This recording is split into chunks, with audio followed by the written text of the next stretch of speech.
the night of May 1st, 2011, two MH-60 Black Hawk helicopters, specially modified for stealth, sliced through the darkness over Pakistan.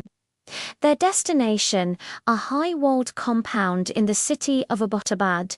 Inside, the world's most wanted man, Osama bin Laden, was believed to be hiding. This was Operation Neptune Spear, the culmination of a decade-long manhunt, and it was about to go sideways. The team on board was SEAL Team 6, an elite unit trained for just this kind of high-stakes mission. Their plan was to fast rope onto the roof and into the courtyard, a swift, silent entry to secure the target before anyone knew what was happening. But as the lead helicopter, Chalk 1, hovered over the compound, it suddenly lost lift. The pilot wrestled with the controls, but the chopper began to spin. It was a phenomenon known as a vortex ring state, where the aircraft gets caught in its own downwash. Instead of a silent insertion, the mission began with a crash. The tail of the Black Hawk slammed into one of the compound's high walls, snapping off. The rest of the chopper thudded down inside the courtyard, miraculously upright, but now a very loud, very visible wreck. The element of surprise was gone. Immediately, the SEALs poured out of the downed helicopter, their training kicking in. There was no panic, just adaptation.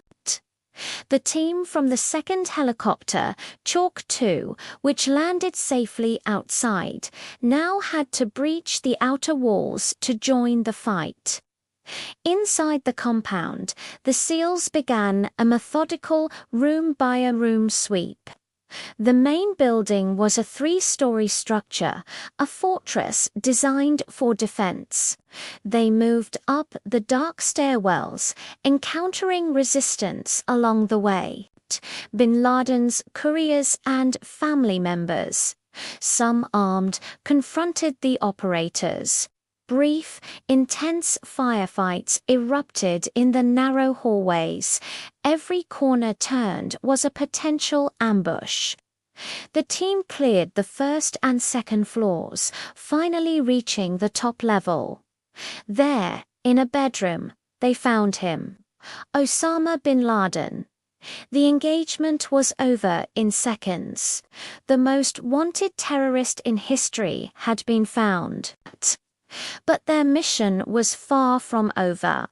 They still had to get out, and now they were one helicopter down. With the target secured, the SEALs began gathering every piece of intelligence they could find. Computers, hard drives, documents. This was a treasure trove that could dismantle Al-Qaeda's network.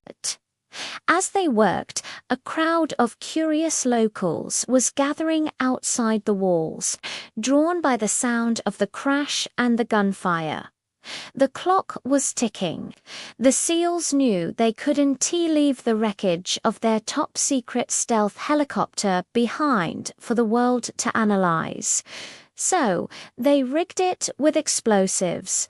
As the team, along with bin Laden's body, piled into the remaining Black Hawk, and a backup Chinook that had been called in, they detonated the charges.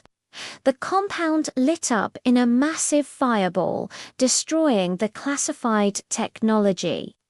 They had entered the compound in the dead of night, hoping for silence. But they left in a blaze of fire and thunder, leaving behind a scene of controlled chaos. The mission, despite its chaotic start, was a success. The decade-long hunt was over. It was a stark reminder that even the best-laid plans can go wrong, and in the world of special operations, the ability to adapt under extreme pressure is what truly defines success. Thanks for watching. If you found this story fascinating, be sure to like this video and subscribe for more deep dives into incredible historical events. See you next time.